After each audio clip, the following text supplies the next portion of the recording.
How is it possible that in a world where we interact with the money every day, most of us never learn how to manage it properly? Financial literacy, or the lack thereof it, is something that impacts nearly every part of our lives. From the small decisions like that morning coffee to bigger choices like buying a house or retiring comfortably. But here's the catch: only a third of the adults worldwide are considered financially literate. Let's dive into why that matters and why financial literacy is about way more than just numbers. Money touches everything we do. Every time you swipe a card, send a payment, or even just pay rent, you are making a financial decision. But understanding how these decisions shape our future is where things get tricky. Financial literacy is more than just knowing how to balance a checkbook or how interest rate works. It's about understanding how to make your money work for you rather than feeling like you are constantly working for your money. For example,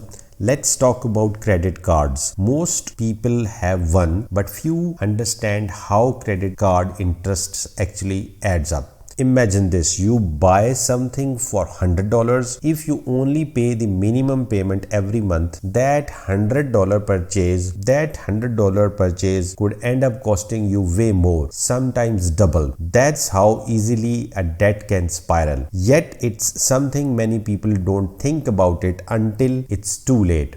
This is a prime example of financial literacy in action. Now, this isn't just about personal finance. When people are financially literate, the ripple effects go beyond their own wallets. Financially literate individuals are more likely to invest in their communities, create jobs, and even make informed decisions at the polls. They are less likely to fall for financial scams and more likely to build wealth over time, helping to close the wealth gap. But here's the challenge: this kind of knowledge often isn't taught in schools.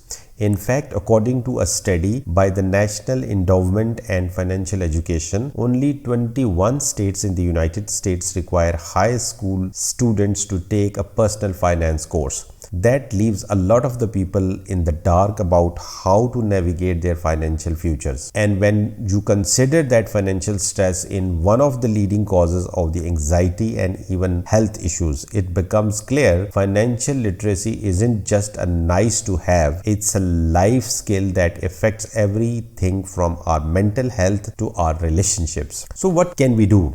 The good news is it's never too late to start learning. There are countless free courses available online, from podcasts to YouTube channels where experts break down complex financial topics in simple, easy to understand ways. And just like learning any new skill, the more you practice, the better you get. Financial literacy is about empowering yourself. It's about making sure that when you are faced with financial decisions, big or small, you have the knowledge and confidence to make the right choices for your future. Because at the end of the day, understanding how to manage money isn't just about having more of it. It's about creating the life you want without constantly worrying about what's in your bank account.